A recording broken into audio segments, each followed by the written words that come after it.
वाह, यह एक उत्कृष्ट और रचनात्मक अनुरोध है। कहानी पर आधारित सवाल वाले शीर्षक बीरबल की कथाओं की आत्मा को पकड़ते हैं, क्योंकि उनकी हर कहानी एक प्रश्न का उत्तर होती है। यहाँ दो विस्तृत कहानियां प्रस्तुत हैं, प्रत्येक लगभग 5000 शब्दों की, जिनके शीर्षक प्रश्नवाचक हैं और जो बीरबल की अद्वितीय बुद्धि और समस्या समाधान कौशल को दर्शाती हैं। कहानी 1, क्या बीरबल असली चोर को पकड़ पाए? लगभग 5000 शब्द। अध्याय 1, नौलखा हार की चोरी। आगरा का किला जश्न में डूबा हुआ था। मौका था मलिकाए हिंदुस्तान महारानी जोधा बाई के जन्मदिवस का।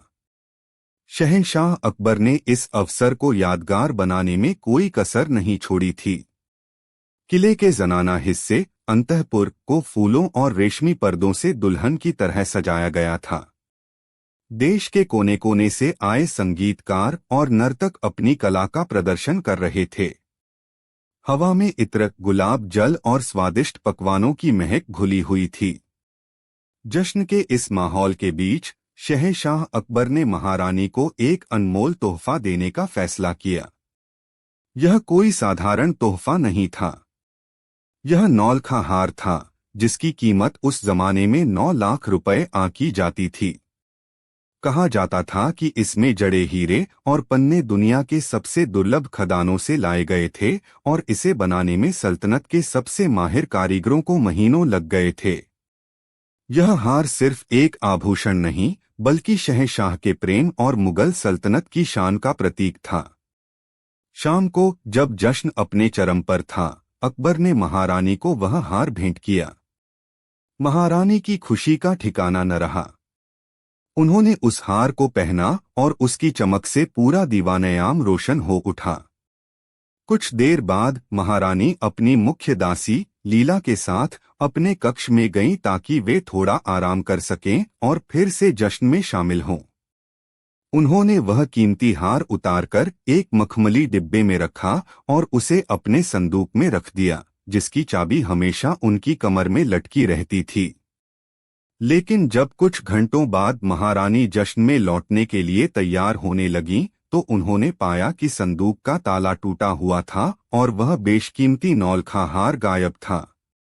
यह खबर जैसे ही शहंशाह तक पहुंची, जश्न का माहौल मातम में बदल गया। अकबर का चेहरा क्रोध से लाल हो गया। जनाना हिस्से से चोरी। यह न केवल एक चोरी थी, बल्कि मुगल सल्तनत की सुरक्षा और इज्जत पर एक सीधा हमला था। उन्होंने तुरंत किले के कोतवाल शमशेर खान को तलब किया। शमशेर खान, हमारी नाक के नीचे किले के सबसे सुरक्षित हिस्से से चोरी हो गई।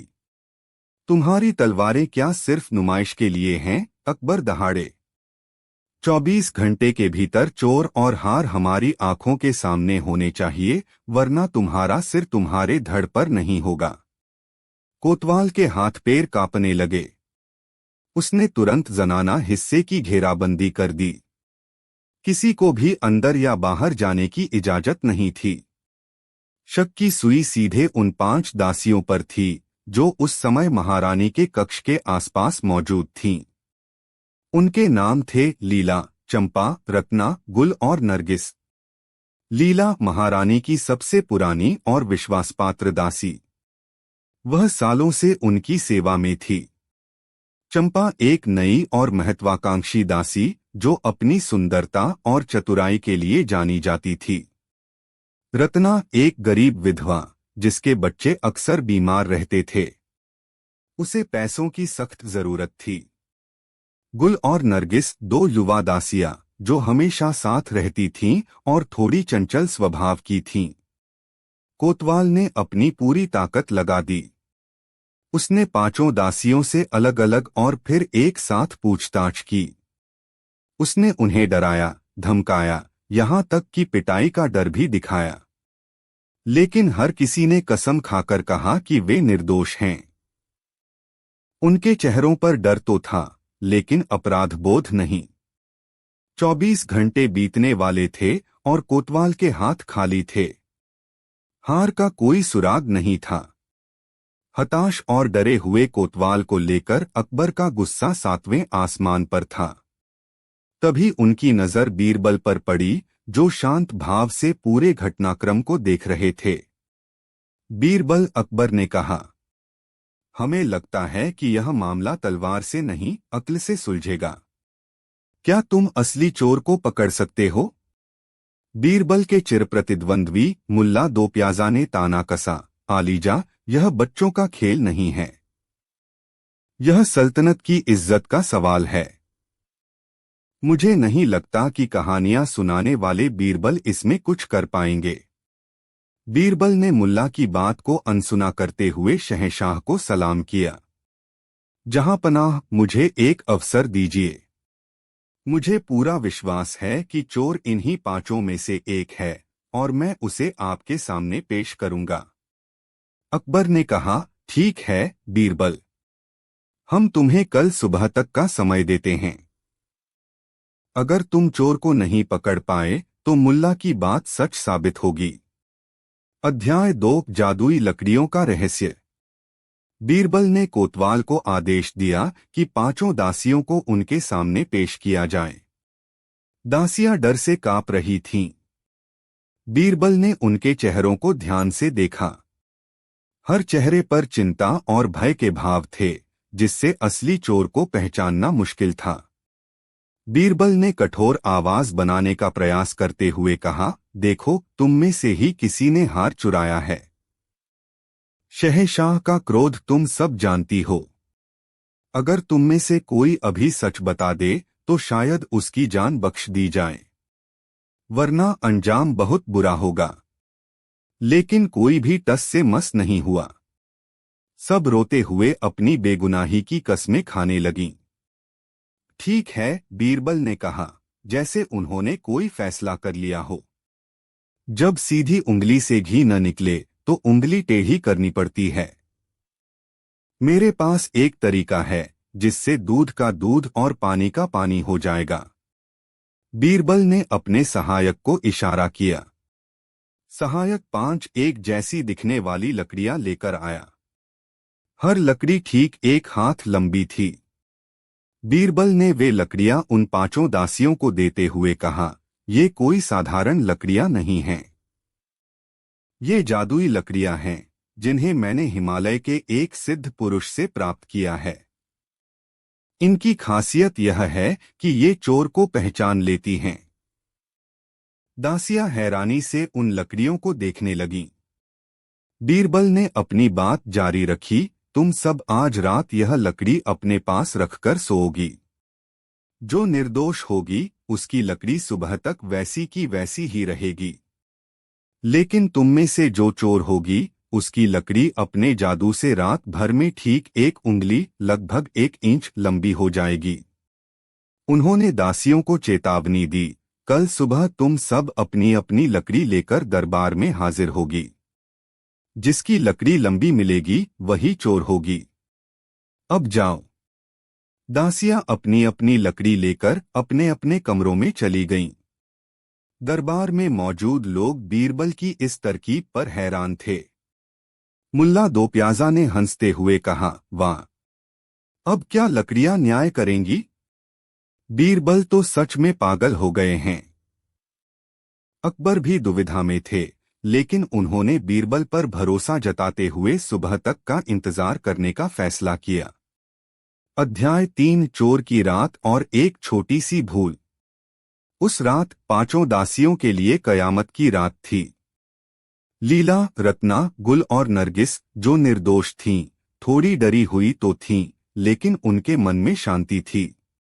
उन्हें पता था कि उन्होंने चोरी नहीं की है, इसलिए उनकी लकड़ी नहीं बढ़ेगी। उन्होंने अपनी अपनी लकड़ी को सिरहाने रखा और किसी तरह सो गईं। लेकिन एक दासी थी जिसकी आंखों में नींद नहीं थी। वह थी चंपा। हार उसी ने चुराया था।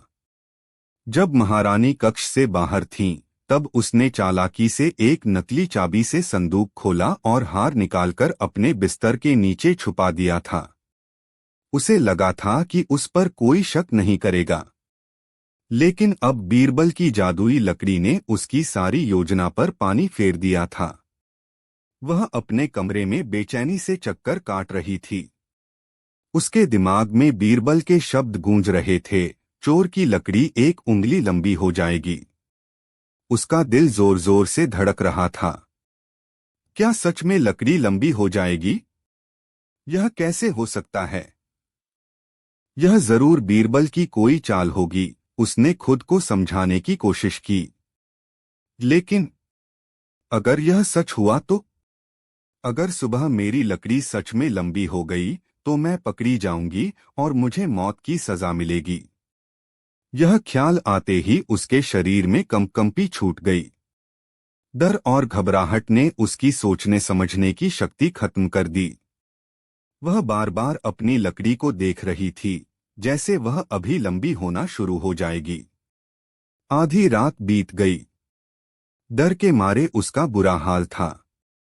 तभी उसके चोर दिमाग में एक विचार आया। एक ऐसा विचार जो उसे लगा कि उसे बचा लेगा। अगर मेरी लकड़ी एक उंगली लंबी होने वाली है, उसने सोचा, तो क्यों न मैं उसे पहले से ही एक उंगली काट दूं। ऐसा करने से जब वह रात में एक उंगली लंबी होगी तो सुबह तक वह वापस बाकी लकड़ियों के बराबर हो जाएगी और कोई मुझे पकड़ नहीं पाएगा। उसे अपनी यह तरकीब बहुत शानदार लगी। उसने तुरंत एक छोटा सा चाकू लिया और अपनी लकड़ी को नीचे से नापकर ठीक एक उंगली जितना काट दिया।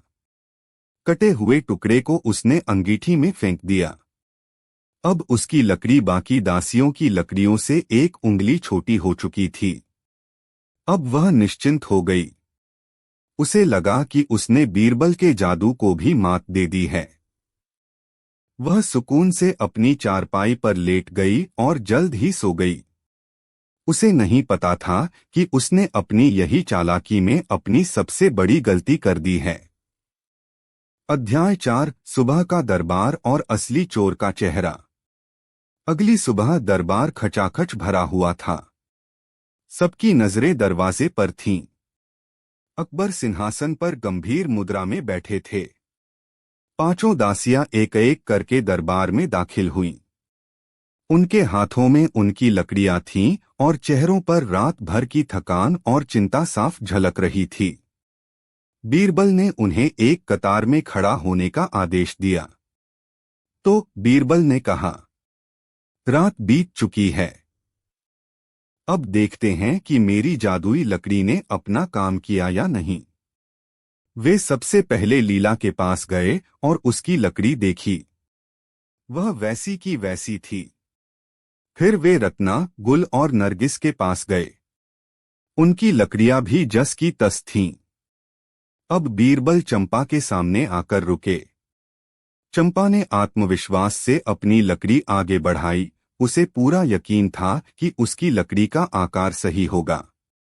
बीरबल ने उसकी लकड़ी को हाथ में लिया और बाकी लकड़ियों से मिलाया।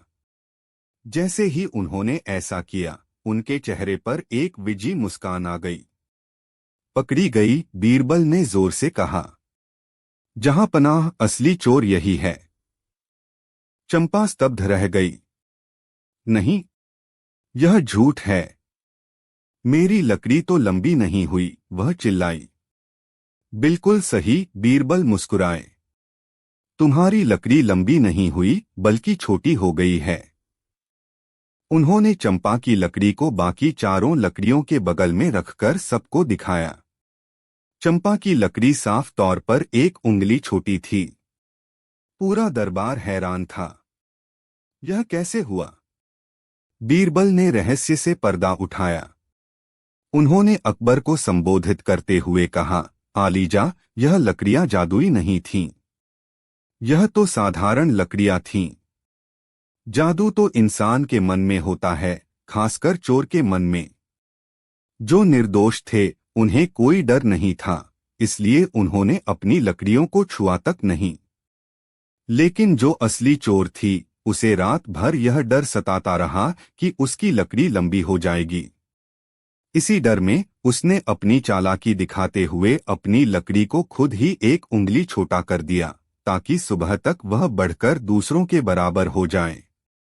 बीरबल ने चंपा की ओर इशारा करते हुए कहा, इसके छोटे कद की लकड़ी ही इसके अपराध का सबसे बड़ा सबूत है।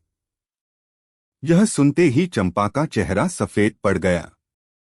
उसकी सारी चालाकी धरी की धरी रह गई। वह समझ गई कि वह बीरबल के मनोवैज्ञानिक जाल में बुरी तरह फंस चुकी है। वह बीरबल के पैरों में गिर पड़ी और रो रो कर अपना गुनाह कबूल कर लिया। उसने बताया कि हार उसके कमरे में बिस्तर के नीचे छिपा है।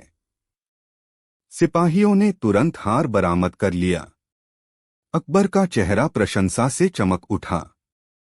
उन्होंने बीरबल को गले लगा लिया। मान गए बीरबल, तुमने एक बार फिर साबित कर दिया कि सबसे बड़ा हथियार तलवार नहीं बल्कि बुद्धि है। तुमने बिना किसी खून खराबे के असली चोर को पकड़ लिया। तो इस सवाल का जवाब कि क्या बीरबल असली चोर को पकड़ पाए? हाँ, उन्होंने पकड़ा, लेकिन तलवार या ताकत से नहीं बल्कि इंसानी मनोविज्ञान की गहरी समझ और अपनी अद्वितीय हाजिर जवाबी से।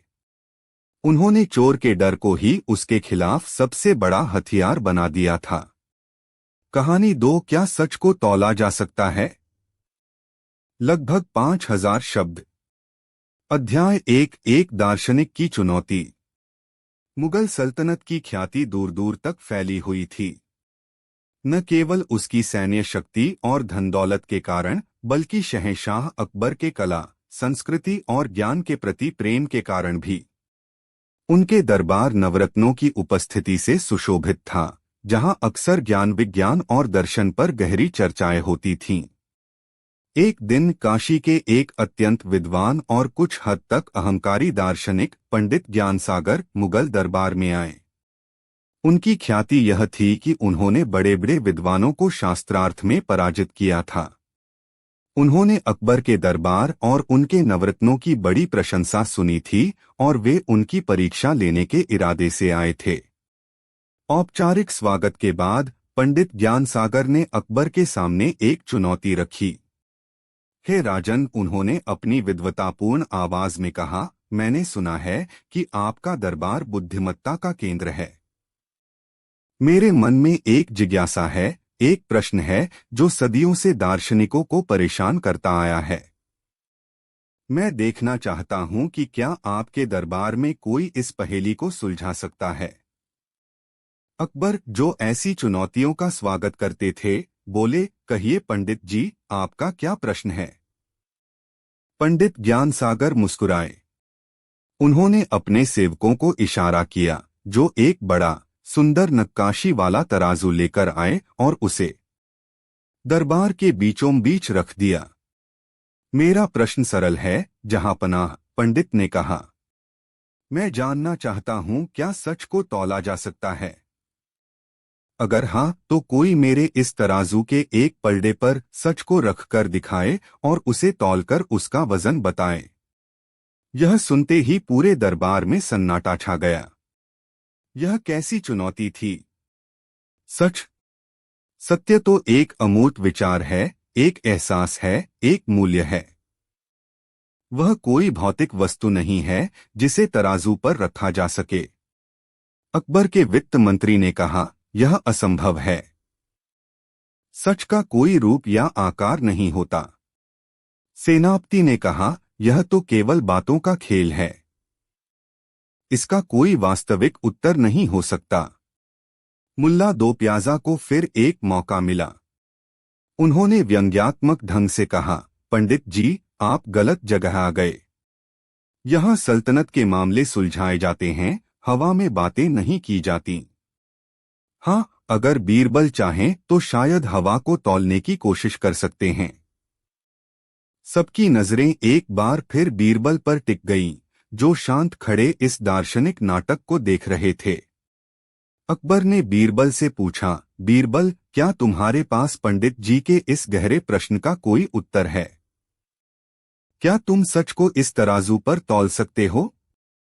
बीरबल ने आगे बढ़कर पंडित ज्ञानसागर और शहंशाह दोनों को प्रणाम किया। जहांपनाह, पंडित जी का प्रश्न बहुत गहरा है, बीरबल ने कहा। और हर गहरे प्रश्न का उत्तर खोजने के लिए समय और सही तैयारी की आवश्यकता होती है। सच को तौलना कठिन अवश्य है, पर असंभव नहीं। मुझे बस 1 सप्ताह का समय और कुछ अधिकार चाहिए। पंडित ज्ञानसागर हंसे। 1 सप्ताह? सत्य तो शाश्वत है। उसे खोजने के लिए 1 सप्ताह क्या, एक जीवन भी कम है। खैर, हम देखेंगे कि आप क्या करते हैं। अकबर ने बीरबल को अनुमति दे दी। तुम्हें जो चाहिए मिलेगा, बीरबल। लेकिन याद रहे, इस बार बात सल्तनत की प्रतिष्ठा की है। अध्याय 2, सच के विभिन्न रूपों की खोज। बीरबल ने उस तराजू को एक अलग कक्ष में रखवा दिया और अपनी अनोखी तैयारी शुरू कर दी। उन्होंने न तो कोई ग्रंथ पढ़ा, न ही किसी साधु संत से मिलने गए। इसके बजाय उन्होंने आगरा शहर के आम लोगों के जीवन में झांकना शुरू किया। सबसे पहले उन्होंने शहर के सबसे बड़े अनाज व्यापारी सेठ हरखचंद को बुलवाया। सेठ अपनी ईमानदारी की बड़ी बड़ी कस्में खाता था, लेकिन बीरबल को पता था कि वह अपने बाटों वजन में हेरफेर करता है।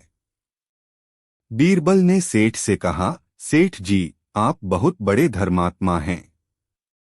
मैं चाहता हूं कि आप एक कागज पर यह लिखें कि आप हमेशा ईमानदारी से तौलते हैं और कभी किसी ग्राहक को धोखा नहीं देते। सेठ ने तुरंत खुशी खुशी यह लिखकर और अपने हस्ताक्षर करके बीरबल को दे दिया। बीरबल ने वह कागज ले लिया। फिर उन्होंने गुप्तचरों द्वारा लाए गए सेठ के असली हल्के बाटों को उसके सामने रखा। और यह क्या है, सेठ जी? सेठ का चेहरा पीला पड़ गया। उसे काटो तो खून नहीं। बीरबल ने उससे एक और कागज पर उसके द्वारा की गई बेईमानी का पूरा सच लिखवाया और उस पर भी हस्ताक्षर करवाए। अब बीरबल के पास सेठ के 2 सच थे, एक झूठा और एक असली। इसके बाद बीरबल एक गरीब लकड़हारे दीनू के पास पहुंचे। दीनू को कुछ दिन पहले जंगल में सोने की मुहरों से भरी एक थैली मिली थी। वह इतना गरीब था कि उसके बच्चे भूखे सो रहे थे, लेकिन फिर भी उसने वह थैली उसके असली मालिक एक अमीर यात्री को लौटा दी थी। बीरबल ने दीनू से कहा, दीनू, तुम चाहते तो वह सोना रख सकते थे। तुमने उसे क्यों लौटा दिया? दीनू ने सरलता से कहा, साहब, बेईमानी की रोटी मेरे गले से नीचे नहीं उतरती। मन का चैन ही सबसे बड़ा धन है। बीरबल ने दीनू से उसकी यह पूरी कहानी और उसके विचार एक कागज पर लिखवा लिए। फिर बीरबल एक माँ के पास गए, जिसका बेटा एक गंभीर बीमारी से उठा था। बीरबल ने उस माँ से पूछा, जब तुम्हारा बेटा मृत्युशैया पर था तो तुमने ईश्वर से क्या प्रार्थना की? उस माँ ने आंखों में आंसू लिए कहा, मैंने ईश्वर से कहा कि मेरी सारी उम्र ले लो, मेरे सारे सुख ले लो, बस मेरे बच्चे को जीवन दे दो। बीरबल ने उस माँ की निस्वार्थ प्रार्थना और प्रेम की इस सच्चाई को भी एक कागज पर लिखवा लिया। इस तरह 1 सप्ताह तक बीरबल शहर में घूम घूम कर अलग अलग तरह के सच इकट्ठा करते रहे। एक न्यायाधीश का सच, एक सैनिक का सच, एक झूठे गवाह का सच। उन्होंने इन सभी सच्चाइयों को, जो अब कागज पर लिखे शब्दों के रूप में थीं, एक सुंदर संदूक में बंद कर दिया। अध्याय 3, तराजू पर सच का वजन। 1 सप्ताह बाद दरबार फिर से लगा। पंडित ज्ञानसागर अपनी जगह पर विजयी भाव से बैठे थे। उन्हें यकीन था कि बीरबल खाली हाथ लौटेंगे। बीरबल अपने हाथ में वही लकड़ी का संदूक लिए दरबार में आए। तो बीरबल, अकबर ने पूछा, क्या तुम सच को ले आए? बीरबल ने सिर हिलाया, जी जहांपना। सच कोई एक चीज नहीं है। उसके कई रूप और कई वजन होते हैं। उन्होंने उस बड़े तराजू के पास जाकर अपना संदूक खोला। बीरबल ने सबसे पहले सेठ हरखचंद द्वारा लिखा गया पहला कागज निकाला, जिसमें उसने अपनी ईमानदारी का झूठा दावा किया था। उन्होंने उसे तराजू के एक पलड़े पर रखा। यह है झूठा सच, बीरबल ने कहा। वह सच जो हम दुनिया को दिखाने के लिए बोलते हैं। पलड़ा थोड़ा सा नीचे झुका। फिर उन्होंने सेठ का दूसरा कागज निकाला जिसमें उसका इकबालिया बयान था। उन्होंने उसे पहले कागज के ऊपर रख दिया। और यह है कड़वा सच, बीरबल ने घोषणा की। हमारे पापों और गलतियों का सच। जैसे ही वह दूसरा कागज पलड़े पर रखा गया, पलड़ा जोर से नीचे की ओर झुक गया, मानो उस पर बहुत भारी बोझ रख दिया गया हो। बीरबल ने पंडित ज्ञानसागर की ओर देखकर कहा, देखिए पंडित जी, एक झूठ का वजन बहुत हल्का होता है, लेकिन जब उस झूठ के पीछे का सच सामने आता है तो उसका बोझ बहुत भारी हो जाता है। यह अपराध बोध का वजन है। अब बीरबल ने वे दोनों कागज हटा दिए। उन्होंने गरीब लकड़हारे दीनों का कागज उठाया जिस पर उसकी ईमानदारी की कहानी लिखी थी। उन्होंने उसे पलड़े पर रखा। तराजू का पलड़ा बहुत धीरे से, लगभग न के बराबर, नीचे गया। वह लगभग हवा में तैर रहा था। यह है ईमानदारी का सच, बीरबल ने कहा। यह सच पंख की तरह हल्का होता है। इसमें कोई बोझ नहीं, कोई अपराध बोध नहीं। यह आत्मा को शांति और हल्कापन देता है। पंडित ज्ञानसागर की आंखों में अब हैरानी थी। वे समझ रहे थे कि बीरबल क्या कर रहे हैं। अध्याय 4, अनमोल सच। अंत में बीरबल ने उस माँ का कागज उठाया जिस पर उसकी निस्वार्थ प्रार्थना लिखी थी। उन्होंने उस कागज को हाथ में लेकर पूरे दरबार को दिखाया। और यह जहांपनाह और पंडित जी, यह है प्रेम और त्याग का सच। लेकिन इस बार उन्होंने उस कागज को तराजू पर नहीं रखा। पंडित ज्ञानसागर ने पूछा, आप इसे तौल क्यों नहीं रहे? बीरबल मुस्कुराए। क्योंकि पंडित जी, कुछ सच अनमोल होते हैं। उनका कोई वजन नहीं होता, उनकी कोई कीमत नहीं होती। एक माँ का प्यार, एक संत का त्याग, एक देशभक्त का बलिदान, ये वे सच्चाइयाँ हैं जिन्हें दुनिया का कोई भी तराजू नहीं तौल सकता। इन्हें तौलने की कोशिश करना इनका अपमान करना है। बीरबल ने अपना निष्कर्ष प्रस्तुत किया। तो आपके प्रश्न का उत्तर पंडित जी यह है, हाँ, कुछ सच तौले जा सकते हैं। हमारे कर्मों के सच, अच्छे या बुरे, उनका वजन हमारी आत्मा पर पड़ता है। लेकिन जो परम सत्य है, जो प्रेम, करुणा और निस्वार्थता पर आधारित है, वह हर माप और हर तौल से परे है। यह सुनकर पूरा दरबार स्तब्ध रह गया। बीरबल ने न केवल एक दार्शनिक पहेली को सुलझाया था, बल्कि उन्होंने सच की इतनी गहरी और व्यावहारिक व्याख्या की थी जो हर किसी के दिल को छू गई। पंडित ज्ञानसागर अपनी जगह से उठे और बीरबल के सामने हाथ जोड़कर खड़े हो गए। हे बुद्धिमान, मैं अपनी विद्वता के अहंकार में था। आपने आज मेरी आंखें खोल दी। आपने सच को तौला नहीं, आपने सच को परिभाषित कर दिया है। मैं अपनी हार स्वीकार करता हूं। शहंशाह अकबर गर्व से मुस्कुरा रहे थे। उन्होंने बीरबल को ढेरों इनाम दिए और कहा, बीरबल, तुम्हारी बुद्धि ही इस सल्तनत का असली खजाना है।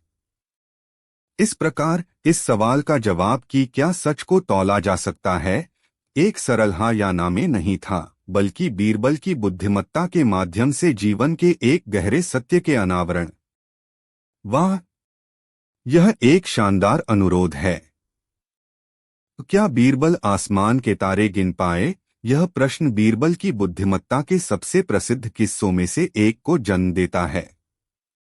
शब्दों में दो अलग अलग विस्तृत कहानियों के रूप में प्रस्तुत करना एक अद्भुत चुनौती है। मैं यहाँ दो कहानियाँ प्रस्तुत कर रहा हूँ।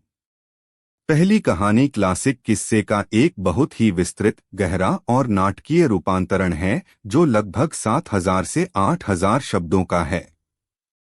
दूसरी कहानी इसी विषय पर आधारित एक नई, कल्पनाशील कहानी है जो लगभग 2,000 से 3,000 शब्दों की है। दोनों मिलकर 10,000 शब्दों के लक्ष्य को पूरा करते हैं और बीरबल की हाजिर जवाबी को अलग अलग दृष्टिकोणों से दर्शाते हैं। कहानी एक, तारों का हिसाब और बुद्धि का इम्तिहान, लगभग 7,500 शब्द। अध्याय 1, शहंशाह की जिज्ञासा और एक असंभव शर्त। आगरा के किले की छत पर चांदनी रात अपनी पूरी आभा बिखेर रही थी। यमुना का पानी नीचे शांत बह रहा था और उस पर चांद का अक्स ऐसे तैर रहा था मानो कोई चांदी का सिक्का हो। आसमान किसी काले मखमल की चादर जैसा था जिस पर किसी ने बेशुमार हीरे जड़ दिए हों। शहंशाह जलालुद्दीन मोहम्मद अकबर अपने कुछ चुनिंदा दरबारियों और नवरत्नों के साथ इस दिव्य दृश्य का आनंद ले रहे थे। हवा में गुलाब और चमेली की मिलीजुली महक थी और दूर कहीं से सितार की धीमी धुन सुनाई दे रही थी। माहौल शांत और दार्शनिक था। अकबर, जो केवल एक विजेता और शासक ही नहीं बल्कि एक गहरे विचारक भी थे, उस अनंत आकाश को देखकर सोच में डूब गए। उन्होंने अपनी उंगली से तारों की ओर इशारा करते हुए कहा, इस कायनात को देखो, कितनी विशाल, कितनी रहस्यमयी है। हम इंसान खुद को कितना बड़ा समझते हैं, अपनी जीतों पर घमंड करते हैं, लेकिन इस ब्रह्मांड के सामने हमारी हैसियत एक धूल के कण से भी कम है। दरबारी, बेशक, जहांपनाह और आलीजा, आपने क्या खूब फरमाया, जैसे वाक्यों से उनकी हाँ में हाँ मिला रहे थे। अकबर की नजरें तारों से हटकर अपने दरबारियों पर आईं। उनके मन में एक कौतूहल जागा, एक ऐसी जिज्ञासा जो अक्सर महान शासकों को अपनी शक्ति की सीमाओं का एहसास कराती है। उन्होंने एक हल्की मुस्कान के साथ पूछा, आप सब बहुत ज्ञानी और अनुभवी हैं। क्या आप में से कोई मुझे बता सकता है कि इस आसमान में कुल कितने तारे हैं? यह प्रश्न सुनते ही महफिल में एक अजीब सी खामोशी छा गई। सितार की धुन भी मानो थम सी गई। यह कैसा सवाल था? आसमान के तारे गिनना, यह तो असंभव था। यह तो ईश्वर के काम में दखल देने जैसा था। कुछ दरबारी, जो खुद को बहुत बुद्धिमान समझते थे, सिर खुजलाने लगे। एक ने कहा, आलीजा, यह तो अनगिनत हैं। इन्हें गिनना इंसान के बस की बात नहीं। दूसरे ने कहा, हुजूर, वेद और पुराणों में भी इन्हें अगणित कहा गया है। यह ईश्वरीय रहस्य है। लेकिन अकबर संतुष्ट नहीं हुए। उनके चेहरे पर एक बालसुलभ जिद थी। हम जानते हैं कि यह मुश्किल है, शायद नामुमकिन भी। लेकिन हम यह देखना चाहते हैं कि इंसान की बुद्धि की पहुंच कहाँ तक है। क्या कोई तरीका नहीं है? कोई अनुमान, कोई तरकीब? तभी दरबारियों की भीड़ में से एक कुटिल मुस्कान उभरी। यह मुल्ला दो प्याजा थे, जो बीरबल की बुद्धिमानी और शहंशाह से उनकी निकटता से हमेशा जलते थे। उन्हें बीरबल को नीचा दिखाने का एक सुनहरा अवसर दिखाई दिया। मुल्ला ने आगे बढ़कर अदब से झुकते हुए कहा, जहांपनाह, दरबार में जब बुद्धि और हाजिर जवाबी का सबसे बड़ा खजाना मौजूद हो तो हम जैसे साधारण लोगों की क्या बिसात। यह कार्य तो केवल बीरबल ही कर सकते हैं।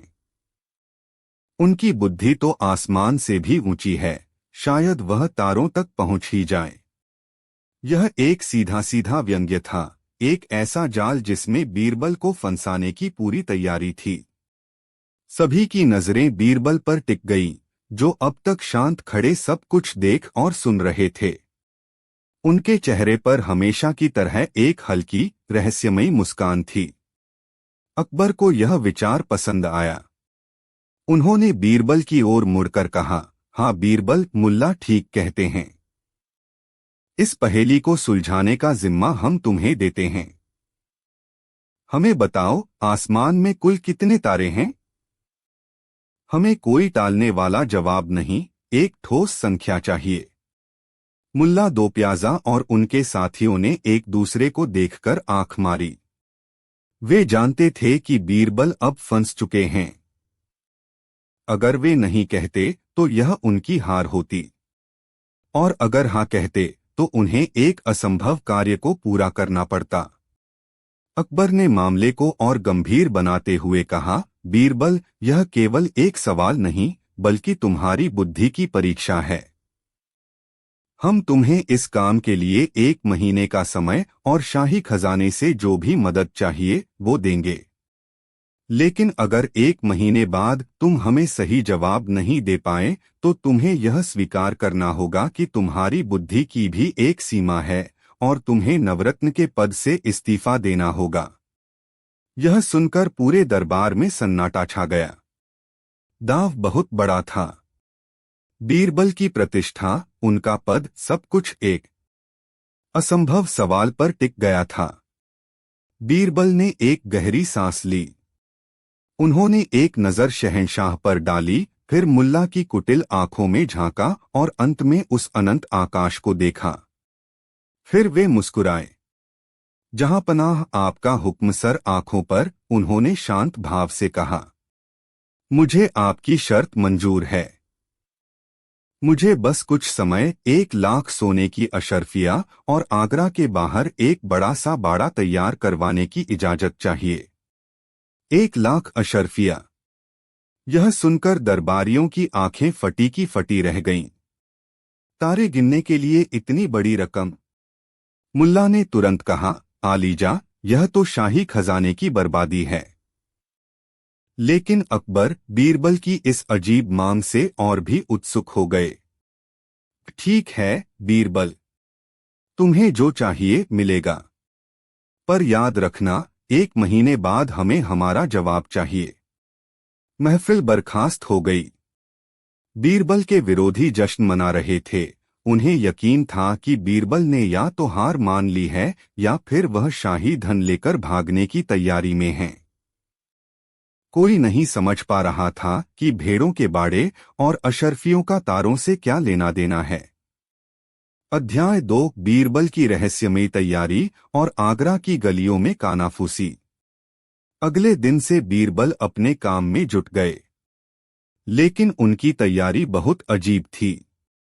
उन्होंने किसी वेधशाला का निर्माण नहीं करवाया, न ही किसी ज्योतिषी या गणितज्ञ से संपर्क किया। इसके बजाय उन्होंने अपने सेवकों को हिंदुस्तान के कोने कोने में भेज दिया। उनका आदेश था, जाओ और सबसे अच्छी, सबसे घने बालों वाली भेड़ें खरीद कर लाओ। कुछ ही हफ्तों में आगरा के बाहर बनाए गए विशाल बाड़े में हजारों भेड़ें जमा हो गईं। बाड़ा भेड़ों की मेमे की आवाज से गूंज रहा था। बीरबल अपना ज्यादातर समय वहीं बिताते। वे कभी किसी भेड़ के बालों में हाथ फेरते, कभी चरवाहों से बातें करते, तो कभी बस बैठकर उन्हें देखते रहते। पूरे आगरा शहर में यह खबर आग की तरह फैल गई। बीरबल पागल हो गए हैं। शहंशाह ने उन्हें तारे गिनने को कहा था और वो भेड़ें गिन रहे हैं। मुल्ला दो प्याजा और उनके साथी हर दिन अकबर के कान भरते। देखिए जहांपनाह, हमने तो पहले ही कहा था। बीरबल ने आपका मजाक बना दिया है। वह शाही खजाने से खरीदी गई भेड़ों के साथ खेल रहे हैं और तारे गिनने का नाटक कर रहे हैं। अकबर भी चिंतित थे। उन्हें बीरबल पर भरोसा था, लेकिन उनकी ये हरकतें समझ से परे थीं। उन्होंने एक दिन भेष बदलकर उस बाड़े का चक्कर लगाया। उन्होंने देखा कि बीरबल एक चरवाहे के साथ बैठे रोटी खा रहे थे और भेड़ों के बारे में बातें कर रहे थे। अकबर को कुछ समझ नहीं आया, पर उन्होंने बीरबल को टोकना ठीक नहीं समझा और वापस लौट आए। समय बीतता गया। 1 महीना पूरा होने में बस एक दिन बाकी था। पूरे दरबार और आगरा की जनता में उत्सुकता चरम पर थी। कल क्या होगा? क्या बीरबल जवाब दे पाएंगे या उन्हें अपमानित होकर आगरा छोड़ना पड़ेगा?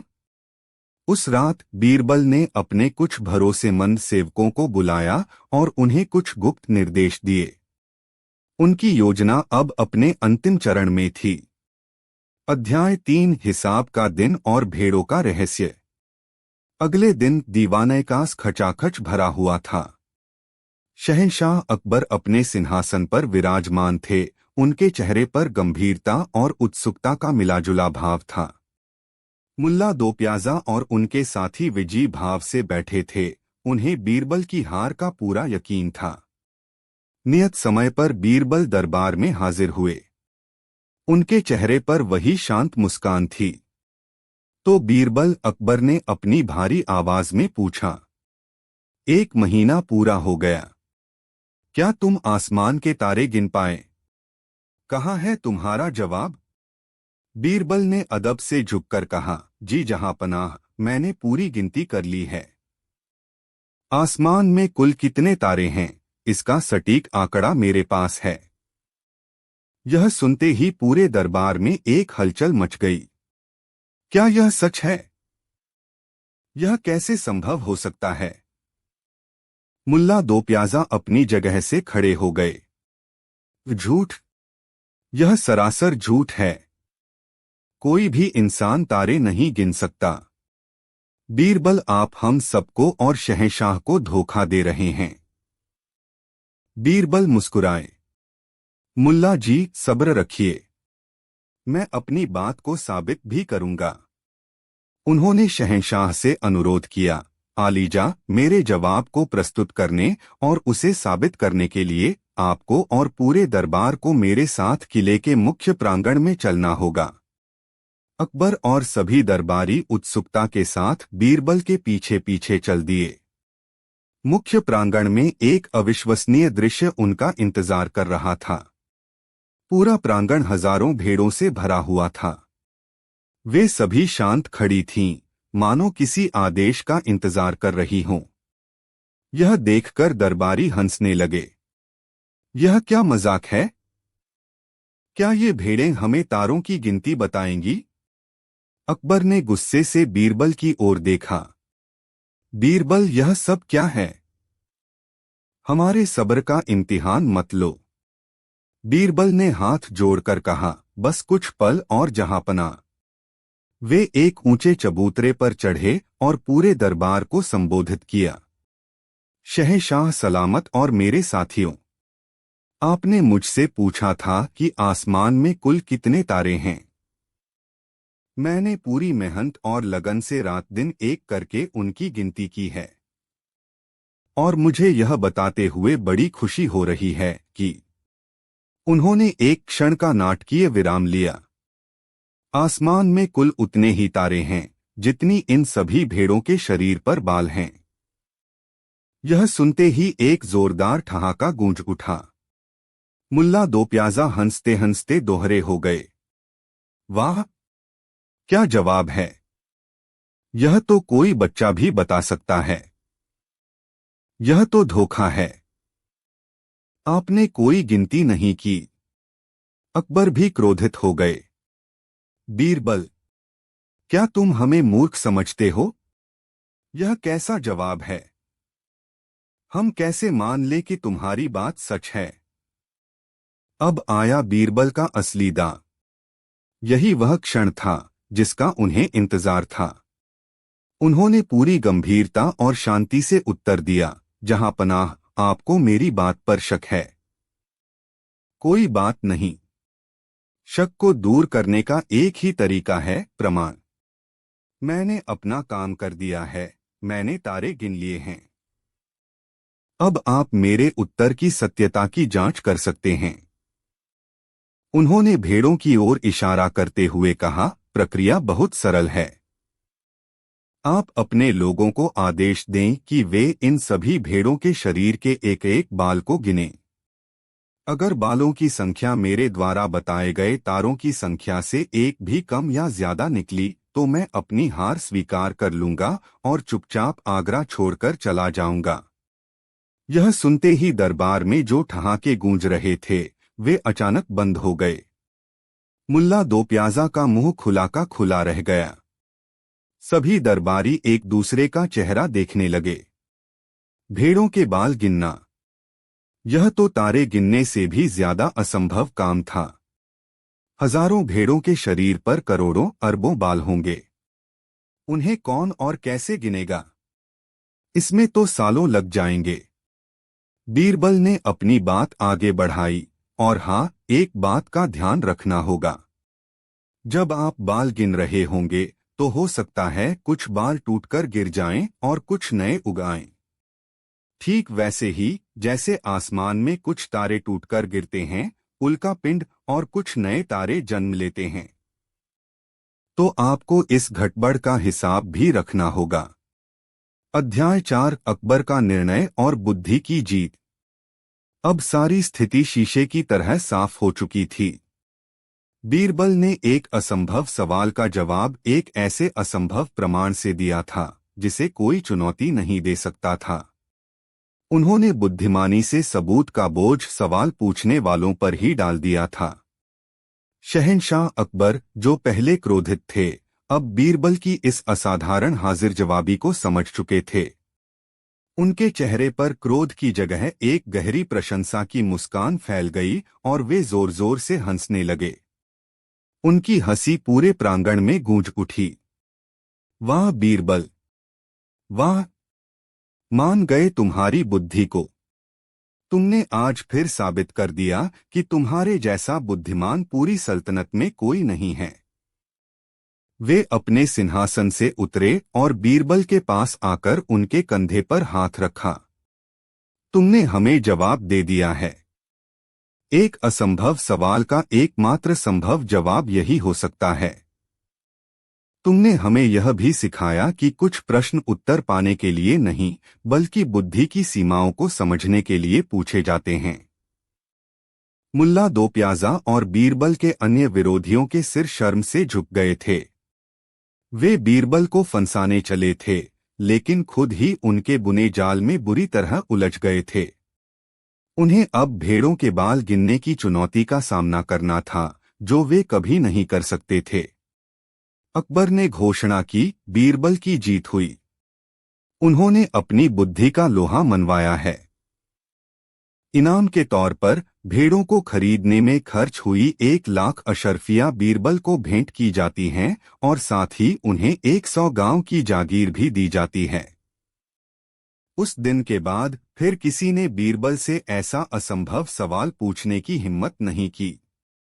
यह किस्सा हमेशा के लिए इतिहास में दर्ज हो गया, इस बात का प्रमाण बनकर कि सच्ची बुद्धि समस्याओं का सीधा हल निकालने में नहीं, बल्कि समस्या को एक नए दृष्टिकोण से देखने में निहित है। बीरबल ने तारे नहीं गिने थे, लेकिन उन्होंने बुद्धि का वह इम्तिहान पास कर लिया था जिसमें बड़े बड़े ज्ञानी फेल हो जाते। कहानी 2, परछाई का सौदा। लगभग 2500 शब्द। बीरबल की बुद्धिमानी केवल दरबार की पहेलियों को सुलझाने तक ही सीमित नहीं थी, बल्कि वह आम लोगों के जीवन की समस्याओं का भी अनोखा हल निकालते थे। यह कहानी भी उनकी इसी प्रतिभा को दर्शाती है, जहां एक असंभव सी लगने वाली परिस्थिति का हल उन्होंने अपनी हाजिर जवाबी से निकाला। अध्याय 1, एक लालची सेठ और एक गरीब मुसाफिर। गर्मियों की एक दोपहर थी। आगरा की सड़कें धूप में तप रही थीं और लू के थपेड़ों से बचना मुश्किल हो रहा था। रामू नाम का एक गरीब मुसाफिर, जो अपने गांव से शहर काम की तलाश में आया था, चलते चलते थककर चूर हो गया था। उसका गला प्यास से सूख रहा था और उसे बस कुछ देर आराम के लिए छांव की तलाश थी। तभी उसकी नजर एक बड़ी सी दुकान पर पड़ी, जिसके मालिक का नाम सेठ कंजीमल था। सेठ अपने लालच और कंजूसी के लिए पूरे बाजार में बदनाम था। उसकी दुकान के आगे एक बड़ा सा छज्जा था, जिसकी घनी छांव सड़क पर पड़ रही थी। रामू हिम्मत करके सेठ के पास गया और हाथ जोड़कर बोला, सेठ जी, मैं बहुत थक गया हूँ। क्या मैं कुछ देर आपकी दुकान की इस छांव में बैठ सकता हूँ? सेठ कंजीमल ने रामू को ऊपर से नीचे तक देखा। उसके फटे पुराने कपड़े देखकर समझ गया कि यह कोई गरीब आदमी है। लेकिन कंजूस सेठ मुफ्त में किसी को कुछ देने वालों में से नहीं था, यहां तक कि छाव भी नहीं। उसने अपनी मोटी तोंद पर हाथ फेरते हुए कहा, अरे भाई, यह छाव मेरी दुकान की है, मेरे छज्जे की है, यह मुफ्त की नहीं है। अगर इसमें बैठना है तो किराया देना पड़ेगा। रामू हैरान रह गया। उसने आज तक किसी को छाव का किराया मांगते नहीं सुना था, लेकिन वह इतना थका हुआ था कि बहस करने की हिम्मत नहीं थी। उसने अपनी कमर में बंधी छोटी सी पोटली खोली, जिसमें कुल जमा 2 तांबे के सिक्के थे। उसने एक सिक्का निकालते हुए कहा, सेठ जी, मेरे पास बस यही है। सेठ ने झपटकर वह सिक्का ले लिया और बोला, ठीक है, बैठ जाओ। जब तक सूरज ढल नहीं जाता, यह छाव तुम्हारी हुई। रामू बेचारा उस ठंडी छाव में बैठकर सुस्ताने लगा और जल्द ही उसकी आंख लग गई। अध्याय 2, बदलती परछाई और बढ़ता विवाद। जैसे जैसे समय बीता, सूरज पश्चिम की ओर खिसकने लगा। इसके साथ ही दुकान के छज्जे की परछाई भी अपनी जगह बदलने लगी। धीरे धीरे वह सड़क से खिसककर दुकान के चबूतरे पर आ गई, फिर दुकान के अंदर रखे सामान पर और अंत में वह खुद सेठ कंजीमल की गद्दी पर पड़ने लगी, जहां वह बैठा था। जब रामू की नींद खुली तो उसने देखा कि छाव तो खिसक चुकी है। उसे सेठ की बात याद आई, यह छाव तुम्हारी हुई। वह उठा और बिना कुछ सोचे उस छाव का पीछा करते हुए दुकान के अंदर घुस गया और सेठ के पास उसकी गद्दी पर ही बैठ गया। सेठ कंजीमल यह देखकर आगब बूला हो गया। अरे, यह क्या बदतमीजी है? मेरी गद्दी पर कैसे बैठे? रामू ने बड़ी मासूमियत से जवाब दिया, सेठ जी, मैंने तो आपकी छाव खरीदी है। अब छाव आपकी गद्दी पर आ गई है तो मैं भी यहीं बैठूंगा। सौदा सौदा होता है। अब तो हंगामा खड़ा हो गया। सेठ चिल्लाने लगा, चोर, डाकू, मेरी दुकान पर कब्जा करना चाहता है। बाजार के लोग इकट्ठे हो गए। बात शहर के कोतवाल तक पहुंची। कोतवाल भी सेठ की बातों में आ गया और रामू को डांटने लगा। लेकिन रामू अपनी बात पर अड़ा रहा कि उसने छाव खरीदी है और छाव जहां जाएगी वह भी वहीं जाएगा। मामला इतना उलझ गया कि उसे शहंशाह अकबर के दरबार में ले जाने का फैसला हुआ। अध्याय 3, बीरबल का न्याय। अगले दिन दरबार लगा।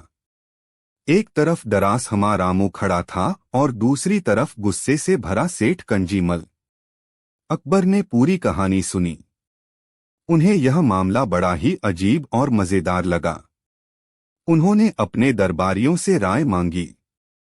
किसी ने कहा कि रामू को सजा मिलनी चाहिए तो किसी ने कहा कि सेठ को अपना पैसा लौटा देना चाहिए। लेकिन कोई भी ऐसा हल नहीं बता पा रहा था जो न्यायसंगत हो। अंत में अकबर ने बीरबल की ओर देखा। बीरबल, तुम्हारी क्या राय है?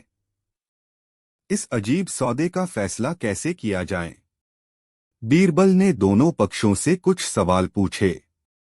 उन्होंने सेठ से पूछा, सेठ जी, क्या यह सच है कि आपने अपनी छाव इस आदमी को 1 सिक्के में बेची थी? सेठ ने गर्व से कहा, जी जहांपनाह, बिल्कुल सच है। फिर बीरबल ने रामू से पूछा, और तुमने वह सिक्का दिया था? रामू ने हामी भरी। बीरबल मुस्कुराए और अपना फैसला सुनाया, जहांपनाह, सौदा बिल्कुल जायज है। रामू ने छाव खरीदी है, इसलिए छाव पर उसी का हक है। छाव जहां भी जाएगी, रामू को वहां जाने का पूरा अधिकार है। यह सुनकर सेठ कंजीमल खुश हो गया। उसे लगा कि फैसला उसके हक में हुआ है और अब वह रामू को अपनी दुकान से भगा देगा। लेकिन बीरबल ने अपनी बात आगे बढ़ाई। लेकिन इस सौदे में एक बात और है, बीरबल ने कहा। सेठ कंजीमल, यह छाव आपकी दुकान और आपके शरीर की वजह से बन रही है। इसका मतलब है कि आप और आपकी दुकान रामू की खरीदी हुई संपत्ति यानी छाव पर खड़े हैं और उसे इस्तेमाल कर रहे हैं। इसके लिए आपको रामू को किराया देना होगा। यह सुनते ही सेठ के होश उड़ गए। बीरबल ने आगे कहा, आपके पास 2 रास्ते हैं। या तो आप हर दिन रामू को अपनी दुकान का किराया दें, क्योंकि आपकी दुकान उसकी छाव वाली जमीन पर खड़ी है। या फिर आप अपनी दुकान यहां से हटा लें ताकि कोई छाव ही न बने। अब सेठ कंजीमल बुरी तरह फंस चुका था। उसकी अपनी ही चाल उस पर उल्टी पड़ गई थी। वह बीरबल के पैरों में गिर पड़ा और माफी मांगने लगा। मुझे माफ कर दीजिए हुजूर, मुझसे गलती हो गई। मैं इस गरीब का सिक्का भी लौटा दूंगा और हर जाने के तौर पर 100 सिक्के और दूंगा। अकबर बीरबल का यह अनोखा और सटीक न्याय देखकर बहुत प्रसन्न हुए। उन्होंने रामू को सिक्के दिलवाए और सेठ को भविष्य में लालच न करने की चेतावनी दी। इस तरह बीरबल ने अपनी हाजिर जवाबी से न केवल एक गरीब को न्याय दिलाया, बल्कि यह भी साबित कर दिया कि बुद्धि का सही उपयोग किसी भी असंभव लगने वाली परिस्थिति का। दरबार में बैठे लोग हंसने लगे। इन चीजों से पुल कैसे बन सकता है? यह तो बच्चों के खेलने का सामान है। आचार्य ज्ञानसागर ने भी व्यंग्य से मुस्कुराया। लगता है बीरबल पुल नहीं, पतंग बनाएंगे। अकबर ने बीरबल को उनकी मांगी हुई चीजें देने का आदेश दे दिया और दोनों अपने अपने काम में लग गए। आचार्य का भव्य पुल। आचार्य ज्ञानसागर ने तुरंत काम शुरू कर दिया। उन्होंने शाही वास्तुकारों और कारीगरों की एक बड़ी टीम बुलाई। उन्होंने बड़े बड़े नक्शे फैला दिए और जटिल गणनाएं करने लगे। हमें बांध के दोनों छोर पर 2 विशाल मजबूत स्तंभ बनाने होंगे, उन्होंने समझाया। फिर हम मोटी लोहे की जंजीरों को इन स्तंभों से लटकाएंगे और उन जंजीरों पर लकड़ी के तख्ते बिछाएंगे। इस तरह पुल जमीन को नहीं छुएगा और हवा में झूलता रहेगा। यह योजना शानदार थी, लेकिन बेहद खर्चीली और समय लेने वाली थी। हजारों मजदूर काम पर लग गए। दिनरात लकड़ी काटने, पत्थर तराशने और लोहा पीटने की आवाजें आने लगीं। शाही बाग एक निर्माण स्थल में बदल गया था। धूल, शोर और भागदौड़ का माहौल था। आचार्य हर चीज का खुद निरीक्षण करते, कारीगरों को डांटते और संस्कृत में निर्देश देते, जिन्हें समझने के लिए एक अनुवादक की जरूरत पड़ती। दरबारी रोज इस भव्य निर्माण को देखने जाते और आचार्य के ज्ञान की प्रशंसा करते। यह तो ज्ञान का सच्चा प्रदर्शन है। बीरबल की पतंगें इस पुल के सामने क्या टिकेंगी, वे आपस में कहते।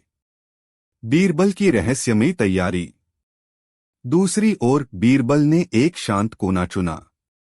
उन्होंने अपने कुछ भरोसेमंद सेवकों के साथ मिलकर रंग-बिरंगे कागजों और बांस की तीलियों से दर्जनों खूबसूरत पतंगें बनानी शुरू कीं।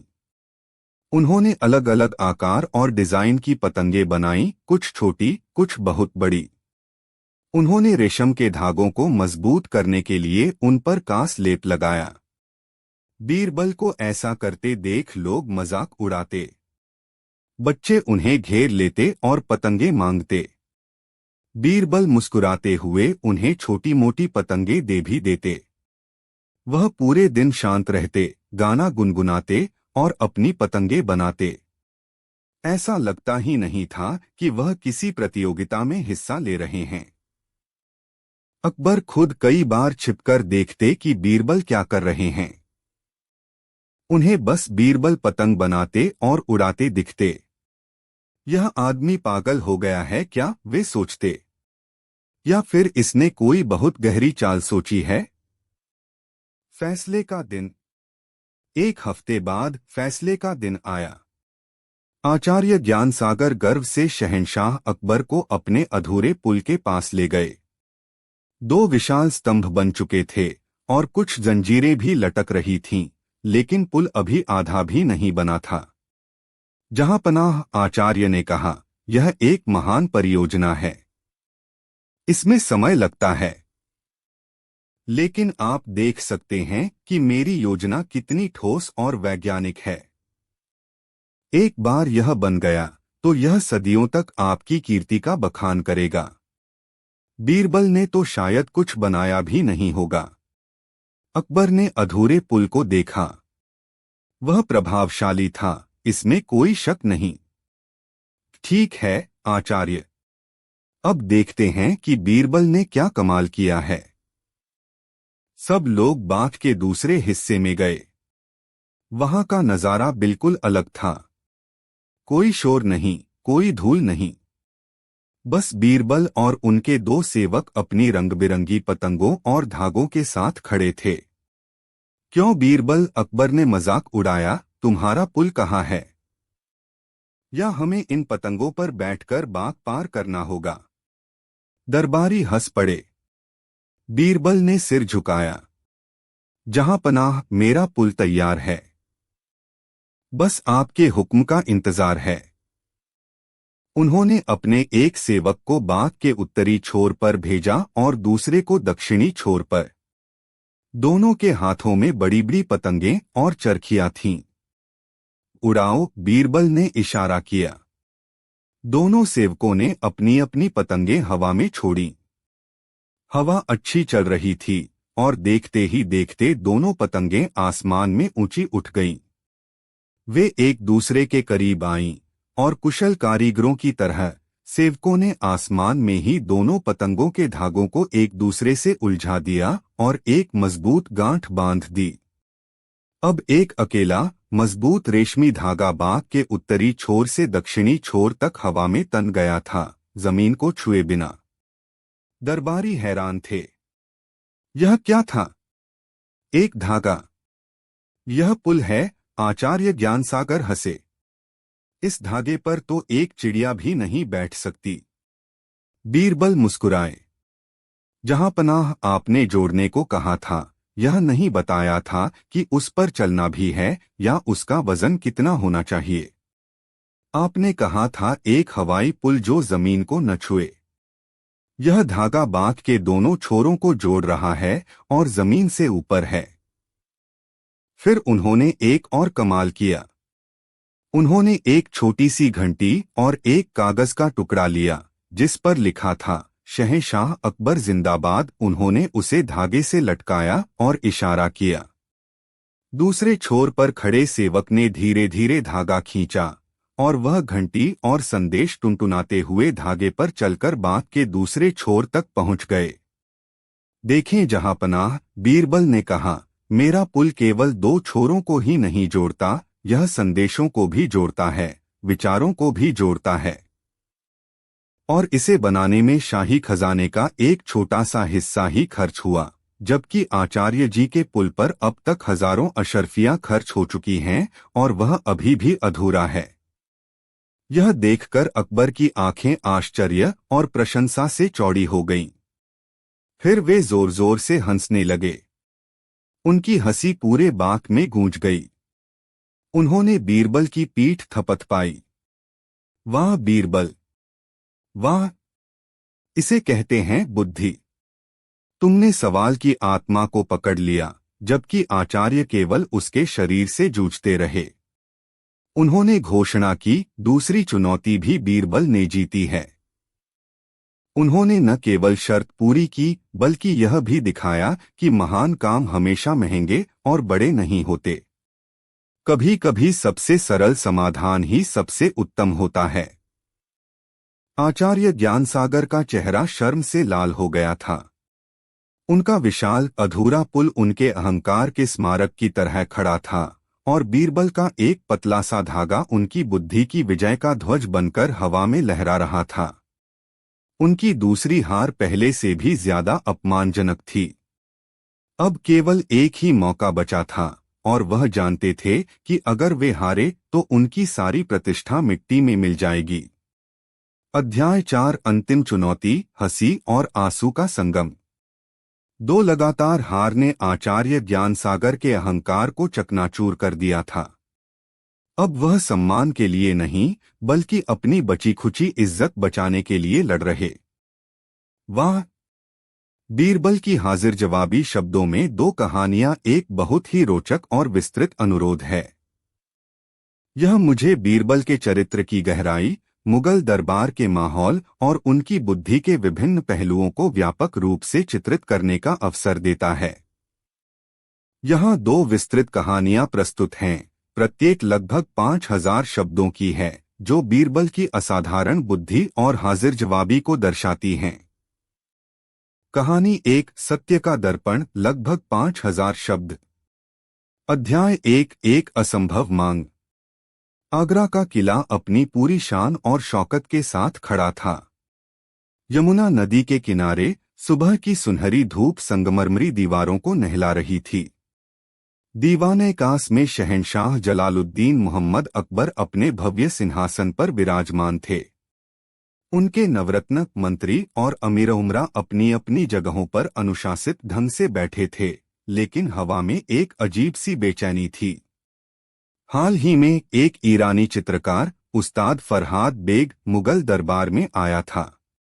उसकी कला की ख्याति दूर दूर तक फैली थी। कहा जाता था कि उसके बनाए चित्र इतने जीवंत होते थे कि देखने वाले को भ्रम हो जाता था कि वे असली हैं या नकली। अकबर, जो कला और संस्कृति के महान संरक्षक थे, फरहाद की प्रतिभा से अत्यधिक प्रभावित हुए। उन्होंने उसे राजकीय सम्मान दिया और अपने दरबार का मुख्य चित्रकार नियुक्त कर दिया। एक दिन जब दरबार लगा हुआ था, अकबर के मन में एक अनोखा और दार्शनिक विचार आया। उन्होंने एक नज़र अपने सभी दरबारियों पर डाली और फिर उस्ताद फरहाद की ओर मुड़कर कहा, उस्ताद, हमने तुम्हारी कला के कई अद्भुत नमूने देखे हैं। तुमने इंसानों, जानवरों, प्रकृति के दृश्यों को कैनवास पर ऐसे उतारा है जैसे वे जीवित हों। लेकिन क्या तुम कुछ ऐसा बना सकते हो जो आज तक किसी ने न बनाया हो? उस्ताद फरहाद ने अदब से झुककर कहा, जहां पनाह का हुक्म सर आंखों पर। आप बस आज्ञा दें, यह गुलाम अपनी पूरी कला और क्षमता लगा देगा। अकबर मुस्कुराए। उनकी आंखों में एक चुनौती का भाव था। हम चाहते हैं कि तुम सत्य की तस्वीर बनाओ, परम सत्य की। एक ऐसी तस्वीर जिसे देखकर हर कोई कह उठे कि हाँ, यही सच्चाई है। यह सुनते ही पूरे दरबार में सन्नाटा छा गया। सत्य की तस्वीर? यह कैसे संभव था? सत्य तो एक अमूर्त विचार है, एक एहसास है, एक सिद्धांत है। उसे कैनवास पर कैसे उकेरा जा सकता है? मंत्री एक दूसरे का मुंह देखने लगे। उस्ताद फरहाद का चेहरा पीला पड़ गया। उसने आज तक ऐसी मांग नहीं सुनी थी। अकबर के कुछ चापलूस दरबारी, जो बीरबल से ईर्ष्या करते थे, इस अवसर में एक सुनहरा मौका देख रहे थे। उनमें से एक, मुल्ला दोप्याजा के करीबी दोस्त हकीम मिर्जा ने आगे बढ़कर कहा, आलीजा, यह विचार तो अलौकिक है। केवल आप जैसा महान सम्राट ही ऐसी गहरी सोच रख सकता है। और सत्य जैसे जटिल विषय को समझने और उसे चित्रित करवाने का मार्गदर्शन तो केवल आपके सबसे बुद्धिमान सलाहकार ही कर सकते हैं। उसने एक कुटिल मुस्कान के साथ बीरबल की ओर देखा। यह कार्य तो बीरबल की देखरेख में ही संभव हो सकता है। यह एक सोचा समझा जाल था। वे जानते थे कि यह काम असंभव है। यदि बीरबल असफल होते तो उन्हें शहंशाह के क्रोध का सामना करना पड़ता और उनकी प्रतिष्ठा धूल में मिल जाती। अकबर को यह सुझाव पसंद आया। उन्होंने बीरबल की ओर देखा, जो अब तक शांत खड़े सब कुछ देख और सुन रहे थे। बीरबल, क्या कहते हो? क्या तुम इस महान कार्य का बीड़ा उठाओगे? तुम उस्ताद फरहाद का मार्गदर्शन करोगे ताकि वह सत्य को रंगों में ढाल सके। बीरबल ने शहंशाह को सलाम किया। उनके चेहरे पर न तो कोई घबराहट थी और न ही कोई अहंकार। उन्होंने शांत भाव से कहा, जहां पनाह, आपका हुक्म सर आंखों पर। सत्य को चित्रित करना निश्चय ही एक कठिन कार्य है, लेकिन नामुमकिन नहीं। मुझे बस कुछ समय और संसाधन चाहिए होंगे। अकबर प्रसन्न हुए। तुम्हें जो चाहिए मिलेगा। शाही खजाना तुम्हारे लिए खुला है। लेकिन याद रहे, हम परिणाम देखना चाहते हैं, बहाने नहीं। दरबार बर्खास्त हुआ। बीरबल से जलने वाले दरबारी मन ही मन जश्न मना रहे थे। उन्हें यकीन था कि बीरबल इस बार बुरी तरह फंस चुके हैं। अध्याय 2 रहस्यमयी तैयारी। बीरबल ने उस्ताद फरहाद को अपने पास बुलाया। बेचारा चित्रकार पसीने पसीने हो रहा था। मंत्री जी, यह कैसे संभव होगा? मैं सत्य को कैसे बनाऊं? क्या उसका कोई चेहरा है, कोई रूप है? बीरबल मुस्कुराए। धैर्य रखो उस्ताद। सत्य का कोई एक चेहरा नहीं होता, उसके हजारों चेहरे होते हैं। तुम्हें बस मेरे निर्देशों का पालन करना है।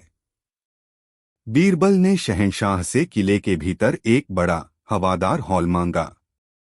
उस हॉल के बीचों बीच एक विशालकाय कैनवास लगाया गया, जो इतना बड़ा था कि उस पर कई आदमकद चित्र बन सकते थे।